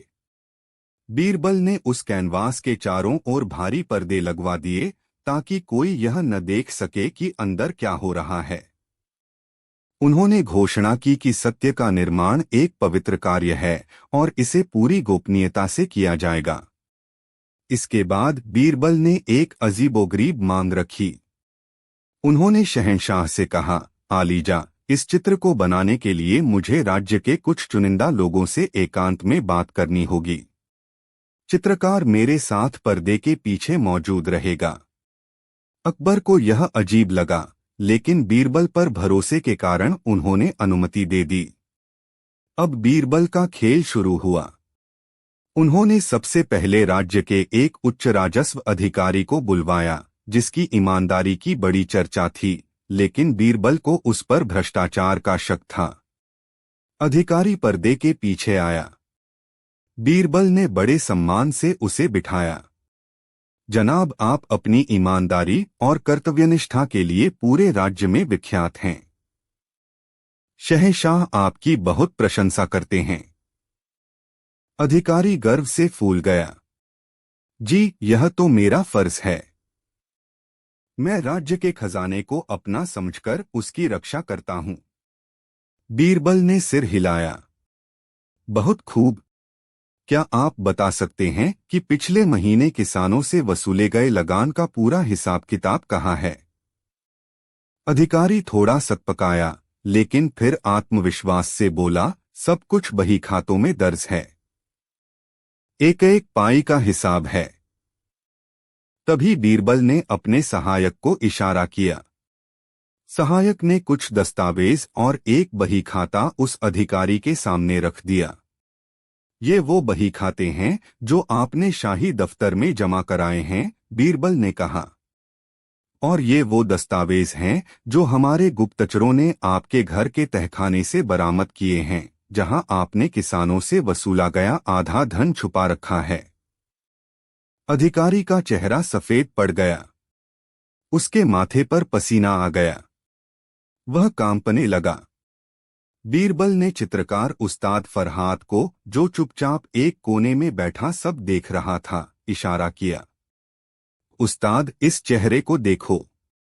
इस पर जो डर है, जो अपराध बोध है, जो पकड़े जाने का खौफ है, इसे कैनवास के एक कोने में उतार दो। यही इस व्यक्ति का सत्य है। फरहाद ने तुरंत उस अधिकारी का भयभीत चेहरा और उसके सामने रखे सबूतों के ढेर का एक सजीव रेखाचित्र बना लिया। अध्याय 3 सत्यों का संग्रह। यह सिलसिला कई हफ्तों तक चलता रहा।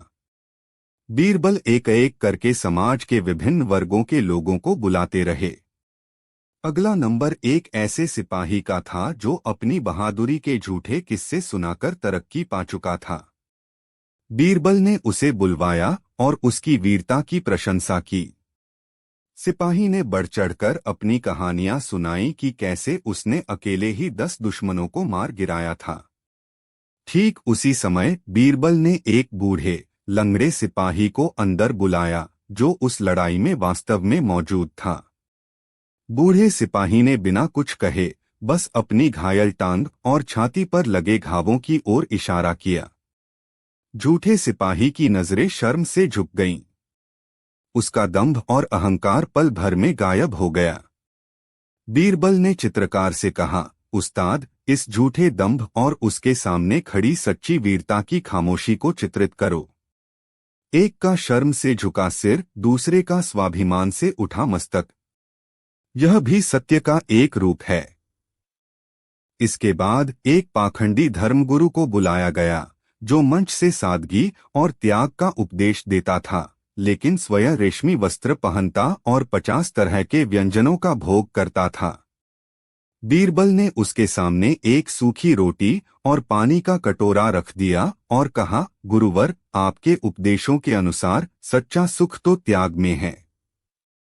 कृपया इसे ग्रहण करें। धर्मगुरु का चेहरा देखने लायक था। चित्रकार ने उसके चेहरे पर छाई शर्मिंदगी और लालच के द्वंद्व को कैनवास पर उतार लिया। दूसरी ओर बीरबल ने एक गरीब किसान की विधवा को भी बुलवाया। उसे रास्ते में सोने की मोहरों से भरी एक थैली मिली थी। वह चाहती तो उसे रखकर अपनी गरीबी दूर कर सकती थी, लेकिन उसने ईमानदारी से वह थैली उसके मालिक को लौटा दी थी। बीरबल ने उससे पूछा, तुमने ऐसा क्यों किया? उस औरत ने सरलता से उत्तर दिया, साहब, धन तो आज है, कल नहीं, पर मन की शांति और ईमानदारी तो जीवन भर का साथ है। मैं अपने बच्चों को चोरी की रोटी नहीं खिला सकती थी। बीरबल ने फरहाद से कहा, देखो उस्ताद, इस चेहरे पर जो संतोष है, जो निर्धनता में भी स्वाभिमान की चमक है, इसे भी बनाओ। यह भी सत्य है। इस तरह हफ्तों तक कैनवास पर अलग अलग सत्यों की तस्वीरें बनती रहीं। एक कोने में भ्रष्ट अधिकारी का डर था, तो दूसरे में ईमानदार औरत का संतोष। कहीं झूठे सिपाही की शर्म थी, तो कहीं सच्चे योद्धा का गौरव।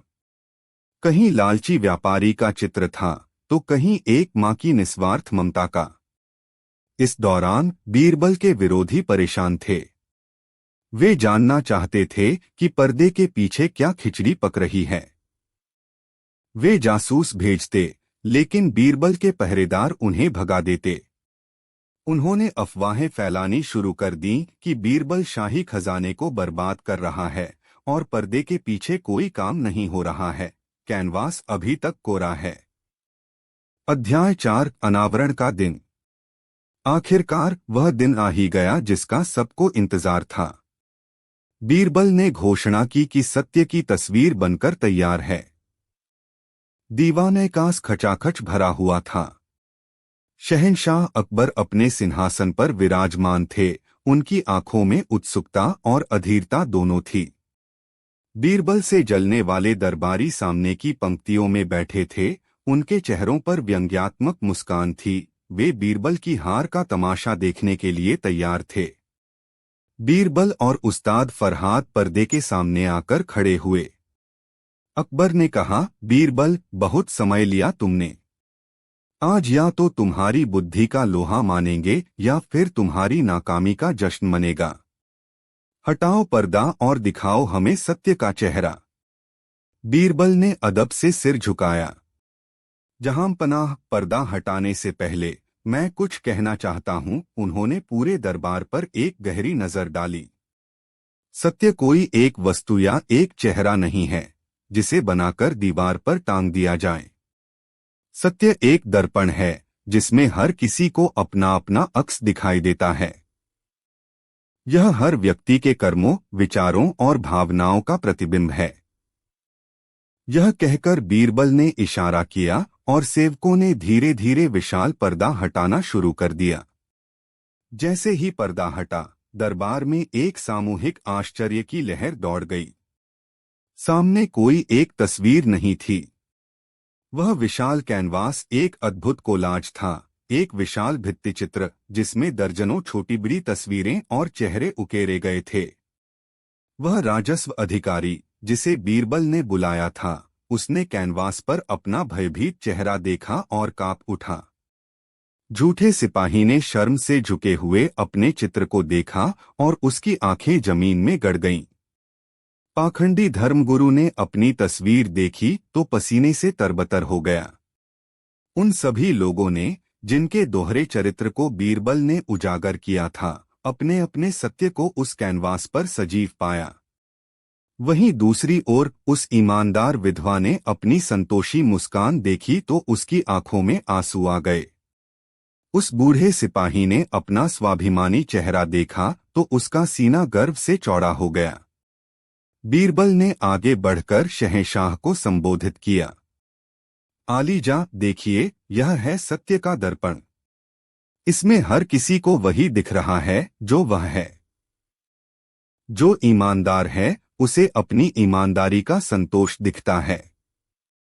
जो बेईमान है उसे अपने अपराध का भय नजर आता है। जो पाखंडी है उसे अपना दोहरापन दिखता है। उन्होंने अपने विरोधियों की ओर इशारा करते हुए कहा, जो लोग दूसरों के लिए गड्ढा खोदते हैं उन्हें इस दर्पण में अपनी ईर्ष्या और द्वेष का कुरूप चेहरा दिखाई दे रहा होगा। पूरा दरबार स्तब्ध था।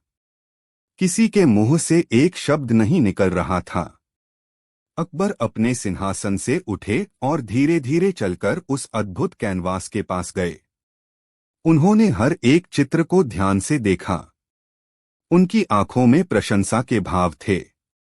वे समझ गए थे कि बीरबल ने न केवल उनकी असंभव मांग पूरी की थी बल्कि एक ऐसा गहरा दार्शनिक और नैतिक पाठ पढ़ाया था जो सदियों तक याद रखा जाएगा। वे बीरबल की ओर मुड़े। वाह बीरबल, वाह! तुमने सत्य को चित्रित नहीं किया, तुमने सत्य को परिभाषित कर दिया है। तुमने हमें दिखा दिया कि सत्य बाहर नहीं, हमारे भीतर होता है। यह चित्रकला का ही नहीं बल्कि बुद्धि और न्याय का भी एक उत्कृष्ट नमूना है। अकबर ने उस्ताद फरहाद को अशर्फियों से भरी थैली इनाम में दी और बीरबल को गले लगा लिया। तुम्हारी जगह हमारे नवरत्नों में कोई नहीं ले सकता बीरबल। तुमने एक बार फिर साबित कर दिया कि बुद्धि की तलवार हर मुश्किल को काट सकती है। बीरबल के विरोधियों के सिर शर्म से झुके हुए थे। सत्य के दर्पण में उन्हें अपनी हार और जलन का प्रतिबिंब साफ साफ दिखाई दे रहा था। और बीरबल हमेशा की तरह एक शांत मुस्कान के साथ खड़े थे, जैसे कह रहे हों, यही तो है हाजिर जवाबी। कहानी 2, सबसे कीमती चीज, लगभग 5000 शब्द। अध्याय 1, शहंशाह का प्रश्न। पतझड़ का मौसम था। आगरा के बागों में पेड़ों से पीले पत्ते झर रहे थे और हवा में हल्की ठंडक घुलने लगी थी। शहंशाह अकबर इन दिनों कुछ शांत और विचारमग्न रहते थे।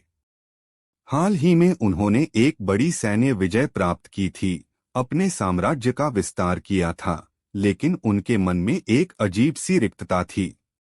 उन्हें महसूस हो रहा था कि भौतिक उपलब्धियों के परे भी कुछ ऐसा है जो अधिक महत्वपूर्ण है।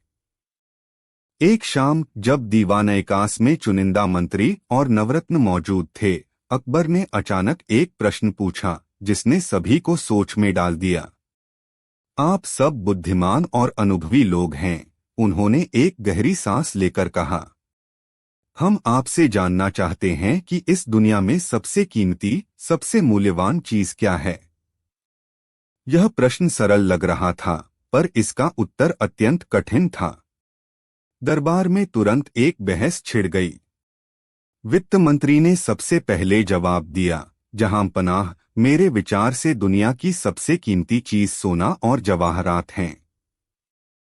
धन से सब कुछ खरीदा जा सकता है, सेना, महल, सुख सुविधाएं। जिसके पास धन है उसके पास शक्ति है। सेनापति ने असहमति जताते हुए कहा, नहीं आलीजा, सबसे कीमती चीज शक्ति और सत्ता है। एक शक्तिशाली सम्राट के सामने बड़े बड़े धनवान भी सिर झुकाते हैं। ताकत से ही साम्राज्य बनते और टिकते हैं। एक अन्य दरबारी, जो अपनी चापलूसी के लिए जाना जाता था, बोला, हुजूर, सबसे कीमती चीज तो शहंशाह की कृपा है। जिस पर आपकी मेहरबानी हो जाए, उसके लिए धन और शक्ति खुद ब खुद आ जाते हैं। इस तरह हर कोई अपनी अपनी समझ और स्वार्थ के अनुसार जवाब दे रहा था। किसी ने ज्ञान कहा, किसी ने स्वास्थ्य, तो किसी ने इज्जत। अकबर सबके उत्तर सुन रहे थे, पर उनके चेहरे पर असंतोष का भाव था। ये सभी उत्तर अधूरे और सथी लग रहे थे। उनकी नजरें बीरबल को ढूंढ रही थीं, जो हमेशा की तरह चुपचाप एक कोने में खड़े मुस्कुरा रहे थे। बीरबल, तुम चुप क्यों हो? अकबर ने पूछा। क्या तुम्हारे पास हमारे प्रश्न का कोई उत्तर नहीं है? तुम्हारी नजर में दुनिया की सबसे कीमती चीज क्या है? पूरा दरबार बीरबल की ओर देखने लगा।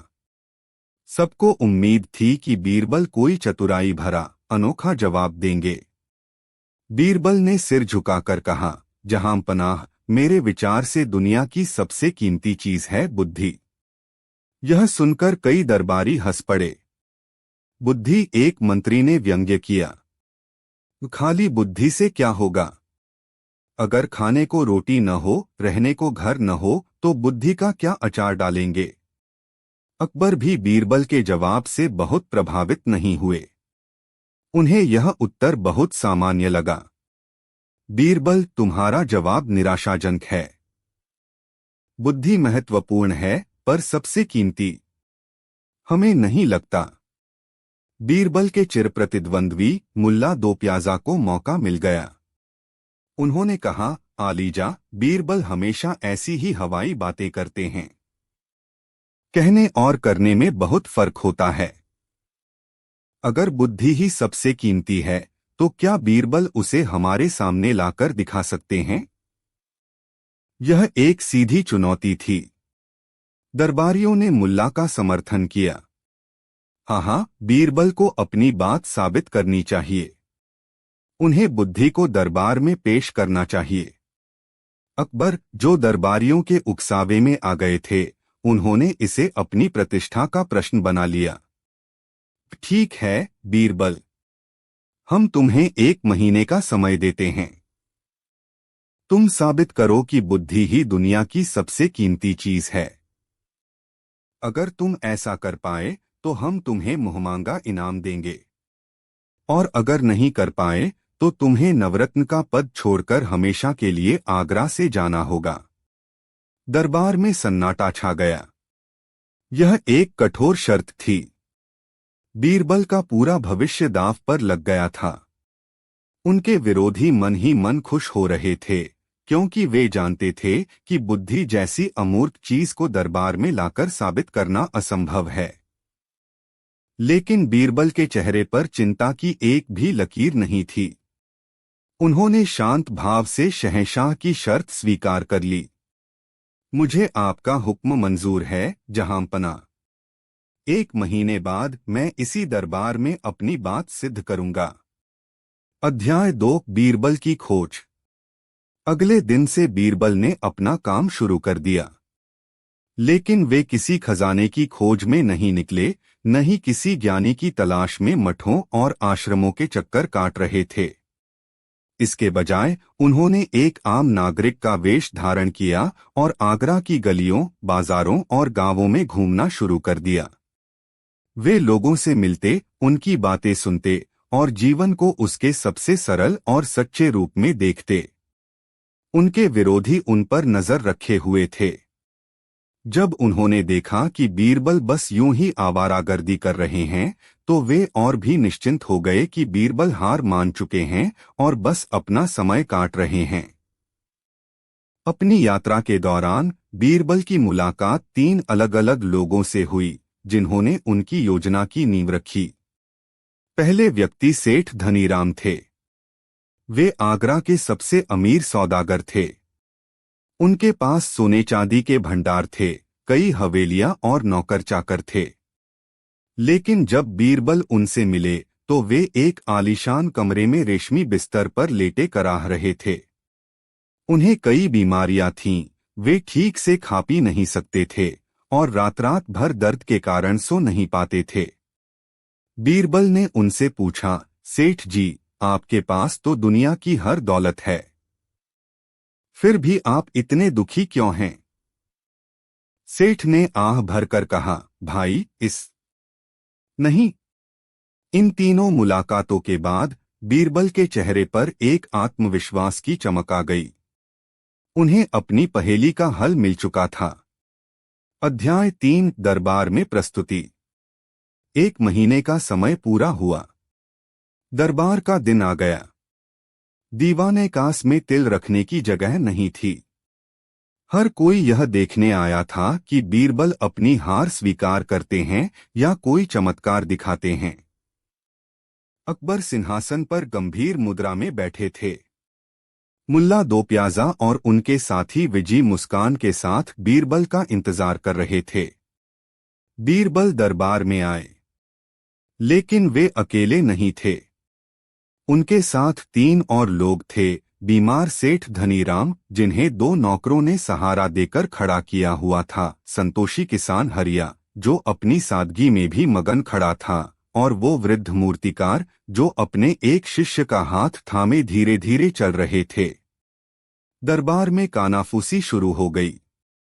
ये कौन लोग हैं? बीरबल इन्हें क्यों लाए हैं? अकबर ने कड़क आवाज में पूछा। बीरबल, यह सब क्या है? तुम्हारा समय समाप्त हो चुका है।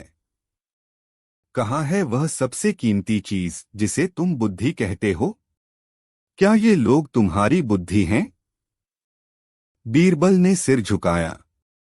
जहां पनाह, मैंने दुनिया की सबसे कीमती चीज का प्रमाण लाने का वादा किया था। कृपया मुझे अपनी बात रखने का अवसर दें। अकबर ने अनुमति दी। बीरबल सबसे पहले सेठ धनीराम के पास गए। आलीजा, यह हैं सेठ धनीराम, आगरा के सबसे अमीर आदमी। इनके पास इतना धन है कि आपकी सल्तनत का कई वर्षों का खर्च चल सकता है। फिर उन्होंने दरबार से पूछा, क्या आप में से कोई इनकी सारी दौलत लेकर इन्हें अपना स्वास्थ्य और चैन की नींद दे सकता है? पूरे दरबार में खामोशी छा गई। कोई कुछ न बोला। बीरबल ने कहा, देखिए जहां पनाह, धन सबसे कीमती नहीं हो सकता, क्योंकि यह स्वास्थ्य और मन का चैन नहीं खरीद सकता। इसके बाद वे किसान हरिया के पास गए। आलीजा, यह हरिया है। इसके पास धन दौलत नहीं है, पर इसके पास स्वास्थ्य है, संतोष है और एक सुखी परिवार है। यह दुनिया के कई अमीरों से ज्यादा खुश है। इससे सिद्ध होता है कि संतोष और स्वास्थ्य धन से कहीं ज्यादा कीमती हैं।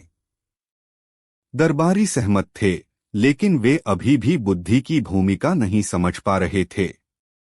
अब बीरबल उस वृद्ध मूर्तिकार के पास पहुंचे।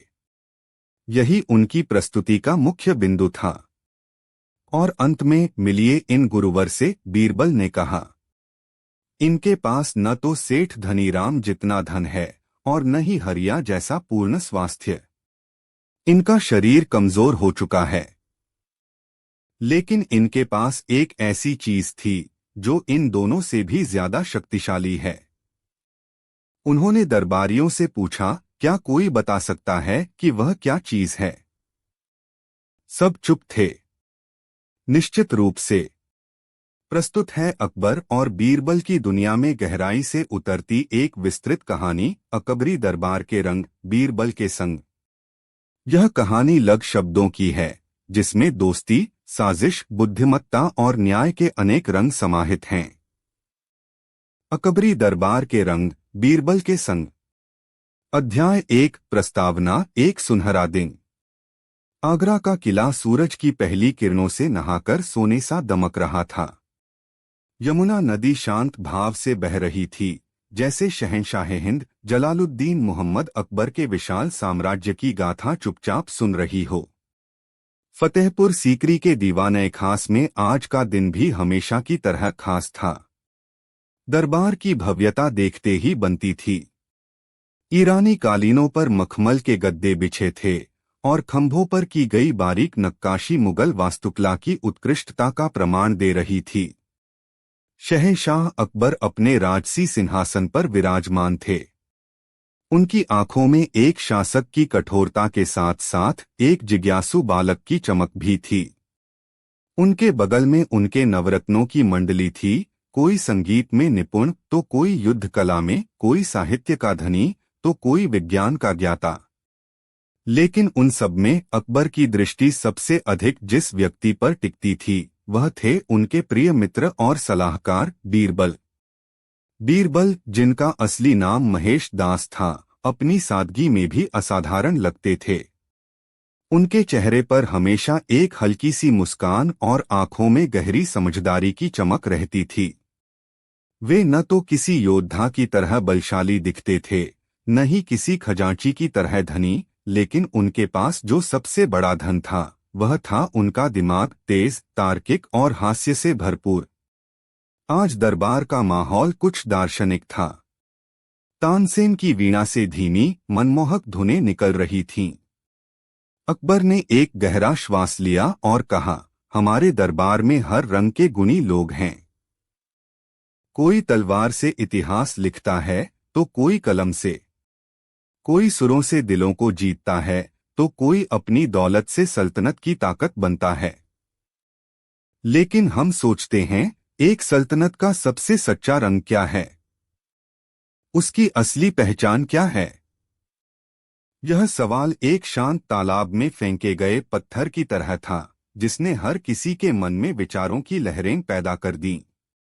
एक सरदार ने कहा, आलमपनाह, सल्तनत का असली रंग उसकी सैन्य शक्ति है। हमारी अजेय सेना ही हमारी पहचान है। खजांची ने सिर झुकाकर कहा, हुजूर, सल्तनत का रंग उसका खजाना है।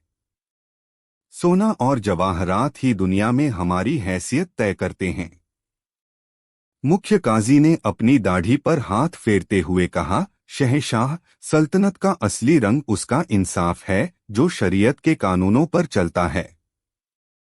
सब अपनी अपनी राय दे रहे थे। अकबर सुन रहे थे, पर संतुष्ट नहीं थे। उनकी आंखें बीरबल को ढूंढ रही थीं, जो हमेशा की तरह चुपचाप सब सुन रहे थे। और तुम क्या कहते हो, बीरबल, अकबर ने पूछा।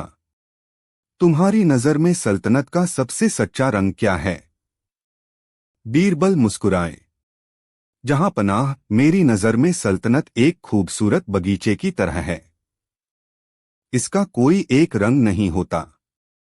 इसकी असली खूबसूरती तो इसके सभी रंगों के एक साथ खिलने में है। प्रजा की खुशहाली का हरा रंग, कलाकारों की कल्पना का नीला रंग, ज्ञानियों के ज्ञान का केसरिया रंग और आपके न्याय का सफेद रंग। जब ये सब रंग एक साथ मिलते हैं, तभी सल्तनत की सच्ची तस्वीर बनती है। किसी एक रंग को दूसरे से श्रेष्ठ कहना बगीचे की खूबसूरती को कम करना है। दरबार में वाहवाह की ध्वनि गूंज उठी। अकबर के चेहरे पर संतोष की मुस्कान फैल गई। यही वह जवाब था जो उनका दिल सुनना चाहता था। उन्होंने बीरबल की प्रशंसा में सिर हिलाया। लेकिन दरबार के एक कोने में कुछ आंखें ऐसी भी थीं, जिनमें प्रशंसा नहीं, बल्कि ईर्ष्या की आग जल रही थी। मीर बख्शी दिलावर खान, जो सेना के प्रमुख थे और खुद को अकबर का सबसे वफादार मानते थे, बीरबल की इस बढ़ती हुई ख्याति से जलते थे। उन्हें लगता था कि एक साधारण ब्राह्मण, जो न तो शाही खून का है और न ही कोई महान योद्धा, शहंशाह के इतना करीब कैसे हो सकता है। उसकी बातों में ऐसा क्या जादू है कि शहंशाह उस पर आंख बंद करके भरोसा करते हैं। दिलावर खान ने अपने बगल में बैठे काजी निजामुद्दीन की ओर देखा। काजी साहब भी बीरबल को पसंद नहीं करते थे, क्योंकि बीरबल अक्सर उनके कठोर और किताबी न्याय को अपनी मानवीय समझ से चुनौती देते थे। दोनों की आंखों में एक अनकही सहमति थी। आज बीरबल की प्रशंसा ने उनकी ईर्ष्या की आग में घी का काम किया था। उन्हें लगा कि अब पानी सिर से ऊपर जा रहा है। बीरबल को सबक सिखाना ही होगा और साथ ही शहंशाह को यह भी दिखाना होगा कि असली ताकत और वफादारी किसके पास है। उस दिन जब दरबार खत्म हुआ, तो हवा में एक अनजाना सा तनाव घुल गया था। एक तरफ अकबर और बीरबल की दोस्ती का सुनहरा रंग था, तो दूसरी तरफ दिलावर खान और उसके साथियों की साजिश का काला रंग आकार ले रहा था। अकबरी दरबार के असली रंग अब एक परीक्षा से गुजरने वाले थे। अध्याय 2, साजिश की पहली परत, स्वर्ग का बगीचा। अगले कुछ हफ्ते शांति से गुजरे, लेकिन यह आने वाले तूफान से पहले की शांति थी।